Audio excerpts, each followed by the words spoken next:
kita mengerti bahwasannya hidup di dunia ini usia kita terbatas. Dan kita pasti akan kembali pada Allah Subhanahu wa Ta'ala. Dan semua berharap punya usia yang panjang, hidupnya enak, hidupnya nikmat, dan masuk surga insya Allah di penghujungnya, amin. Tapi yang jadi masalah, kita ini punya banyak salah. Yang jadi masalah, kita punya banyak salah. Kepada Allah Subhanahu wa Ta'ala, kita punya salah yang luar biasa. Tiap hari kita sadar itu kita banyak dosa, banyak larangan Allah yang kita langgar, perintah Allah yang kita abaikan. Ikhwani rahimakumullah, saya mau ambil permisalan ini. Saya punya teman, kemudian saya punya salah pada teman saya. Teman saya ini biasanya telepon saya, biasanya kirim-kirim hadiah.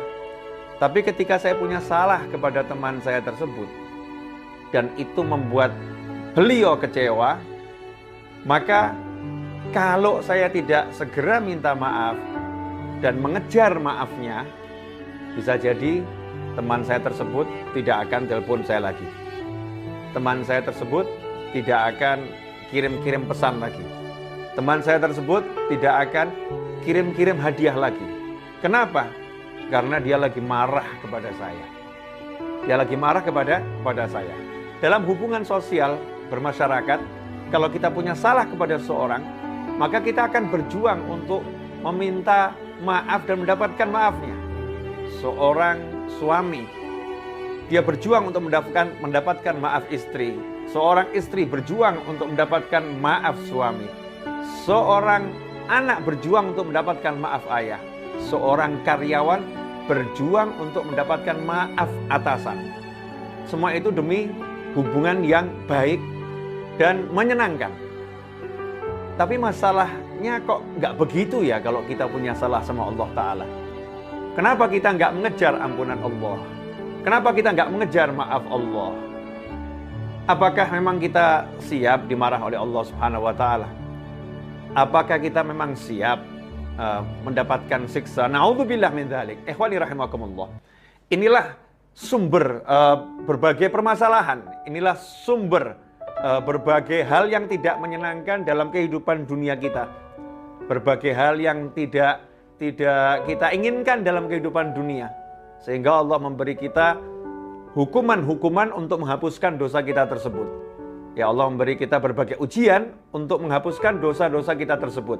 Tentunya kita pengen ya tidak diberi ujian yang tidak menyenangkan. Kita pengen dosa kita terampuni dan kita hidup dalam keadaan senang. Dan sebetulnya itu sudah diajarkan oleh Allah Subhanahu wa Ta'ala, bahkan kepada baginda Muhammad sallallahu alaihi wasallam yang maksum, yang terlindungi dari berbagai kesalahan dan tidak mungkin berbuat dosa. Allah sendiri dalam surat Muhammad ayat 19, Allah memerintahkan Nabi Muhammad SAW untuk beristighfar, minta ampun kepada Allah Subhanahu wa Ta'ala, sebagaimana Allah wahyukan, fa'lam annahu la ilaha illallah wastaghfir li dzambika walil mu'minina wal mu'minat.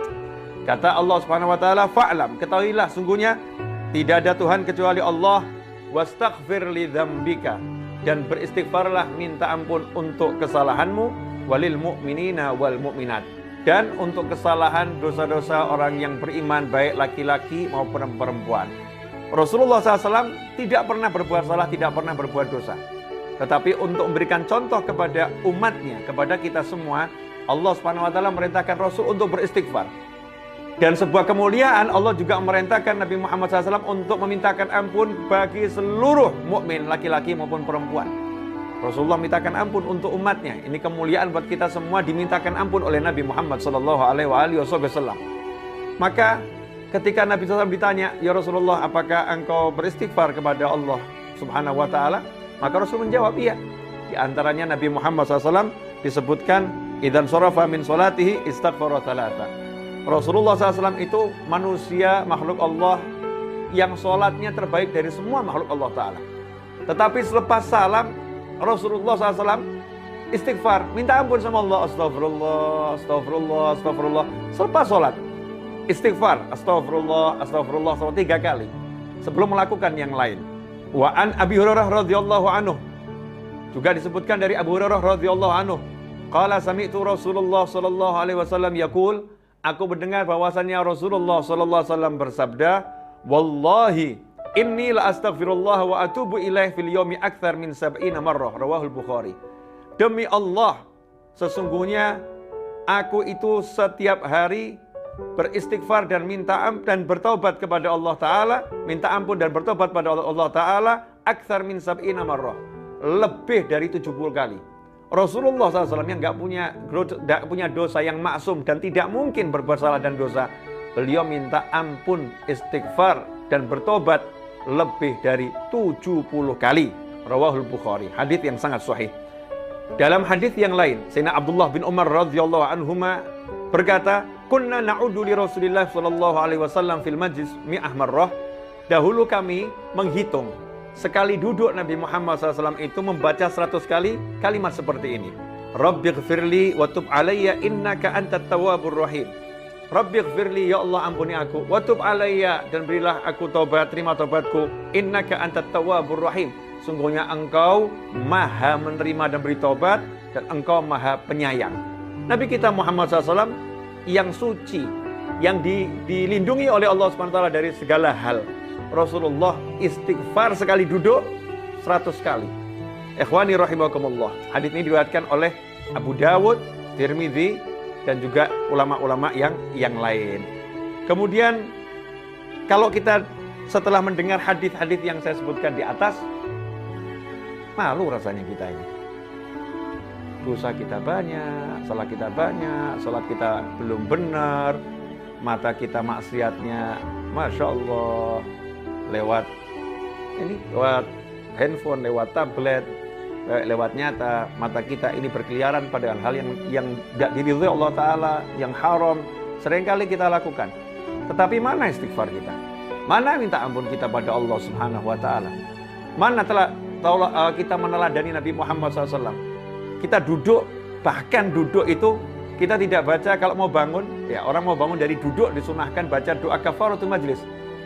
Bangun dari duduk itu disunahkan baca doa kafaratul majlis. Cuma 1 kali. Subhanakallahumma bihamdika asyhadu an la ilaha illa anta astaghfiruka wa atubu ilaik. Ini 1 kali kalau mau bangun dari duduk. Kapanpun duduknya, dimanapun duduknya, disunahkan baca doa kafaratul majlis. Sehingga kalau kita baca doa itu, apa yang terjadi di majlis dari keburukan, insya Allah diampuni oleh Allah Subhanahu Wa Taala. Itu pun terlewatkan. Habis salam kita, bahkan ketika imam astagfirullah, kita nggak ngikuti, kita diam saja, kita melamun. Kita merasa hidup ini seperti nggak perlu minta ampun sama Allah Ta'ala. Nggak perlu kita minta maaf atas kesalahan-kesalahan kita yang begitu banyak pada Allah Subhanahu Wa Ta'ala. Ikhwani rahimakumullah.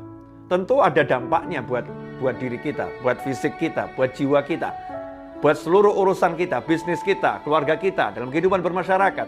Kesalahan kita pada Allah pasti berdampak. Jika kesalahan kita pada manusia yang lain itu punya dampak yang luar biasa, lantas bagaimana kesalahan kita pada Allah Subhanahu Wa Ta'ala? Rasulullah SAW juga mengajarkan, sebagaimana diriwayatkan oleh Sayyidina Abu Darda radhiyallahu anhu, tentang perintah Allah dalam surat Muhammad ayat 19, wastaghfir li dzambika walil mu'minin wal mu'minat. Allah memerintahkan agar Rasulullah SAW memintakan ampun untuk mukminin dan mukminat. Maka Rasul mengajarkan, Nabi Muhammad SAW dalam hadis yang diriwayatkan oleh Abi Darda radhiyallahu anhu, man istaghfara lil mu'minina wal mu'minat kulla yawmin sab'an wa 20 marrah aw khamsan wa 20 marrah kana minal ladzina yustajabu lahum wa yurzaqu bihim ahlul ard. Rawahu Tabrani. Hadis riwayat Imam Tabrani. Kata Nabi Muhammad SAW, barang siapa yang 1 hari itu setiap hari memintakan ampun untuk mukminin dan mukminat, orang-orang beriman laki-laki maupun perempuan, sebanyak 27 kali atau 25 kali, maka dia yang membaca istighfar untuk mukminin dan mukminat 27 atau 25 kali, dia termasuk orang-orang yang yustajabu lahum, yang doanya diterima oleh Allah Ta'ala. Doanya dikabulkan oleh Allah Ta'ala, bahkan wa yurzaqu bihim ahlul ard. Berkat orang-orang yang seperti itu, yang di muka bumi ini diberi rezeki oleh Allah Subhanahu Wa Ta'ala. Jadi ini orang-orang yang mulia. Saya yang diajarkan guru saya, almarhum Habib Anis bin Al-Habsyi, itu membaca habis sholat subuh diantaranya astaghfirullah lil mu'minina wal mu'minat sebanyak 27 kali. Astaghfirullah lil mu'minina wal mu'minat. Dengan tulus ya kita memintakan ampun untuk saudara kita mukminin dan mukminat. Sehingga mungkin ada orang yang terlelap dalam tidur, ada orang yang lagi bermaksiat pada Allah Ta'ala, saudara mukmin yang lain memintakan ampun untuknya. Ikhwani rahimakumullah. Nah ini istighfar yang dilakukan oleh Nabi Muhammad SAW, istighfar yang Rasul mengajak umatnya juga untuk mintakan ampun bagi mukminin dan mukminat yang lain. Tentunya setelah mendengar semua ini kita mudah-mudahan dapat taufik ya untuk memperbanyak istighfar. Nah, apa manfaatnya istighfar? Apa keutamaan istighfar? Istighfar itu di antara manfaatnya adalah pengaman dari azab. Jadi pelindung ya dari siksa. Pelindung dari siksa. Dalam surat Al-Anfal ayat 33 Allah Ta'ala menyatakan wa ma kana Allahu liyu'adzibahum anta fihim wa ma kana Allahu mu'adzibahum wa hum yastaghfirun. Dan Allah tidak akan menyiksa mereka. Ya, Allah tidak akan menyiksa mereka wa anta fihim. Sedangkan engkau wahai Nabi Muhammad SAW masih berada di tengah-tengah mereka. Wa ma kana Allahu mu'adzibahum wa hum yastaghfirun. Dan Allah tidak akan menyiksa mereka sementara di tengah-tengah mereka masih ada orang yang istighfar minta ampun pada Allah Ta'ala. Di antara tafsir ayat ini adalah ayat yang di awal tadi, dan Allah tidak akan menyiksa mereka sementara engkau berada di tengah-tengah mereka, disebutkan ayat ini turun di Mekah. Saat Nabi Muhammad SAW berada di Mekah.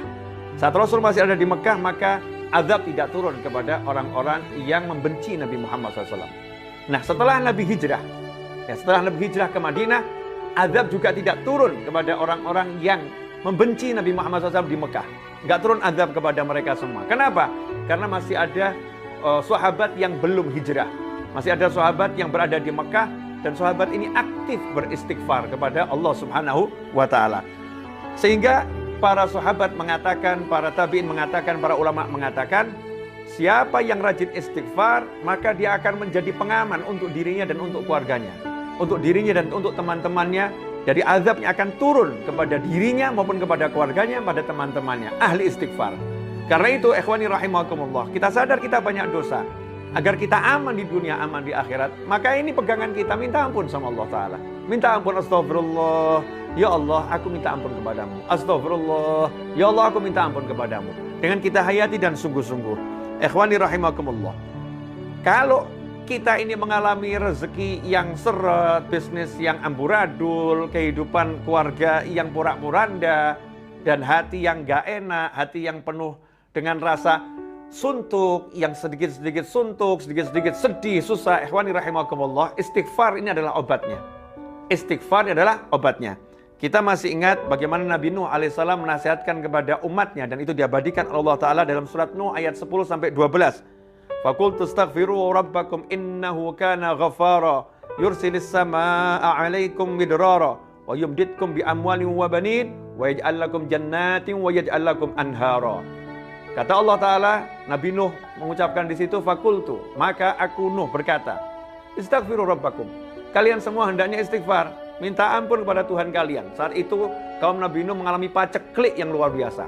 Bertahun-tahun tidak turun hujan, banyak hewan yang mati, banyak tanaman yang mati. Tanah kering semua. Sehingga kehidupan ekonomi, kehidupan sosial itu terancam hancur. Saat itulah Nabi Nuh ngasih solusi. Apa solusinya? Solusinya, istaghfiru rabbakum. Minta ampunlah kepada Tuhan kalian. Innahu kana ghafara. Karena Allah itu sangat suka memberi ampunan. Allah tuh suka ngasih ampunan. Ada orang yang berat ngasih maaf. Tapi Allah dengan semua kekuasaannya yang maha kuasa, kekuatannya yang maha kuat. Allah dengan semua yang semuanya adalah miliknya Allah Subhanahu wa Ta'ala. Kita yang salah sama Allah ini, sama Allah disuruh minta maaf sama aku. Aku ampuni dan aku suka orang yang minta maaf. Ini saking maha sayangnya Allah kepada kita semua hamba-hambanya. Kalau itu dilakukan, yursilis samaa'a 'alaikum midrara. Masalah yang nomor satu, tidak adanya air, paceklik yang luar biasa, maka langsung sama Allah Ta'ala diselesaikan.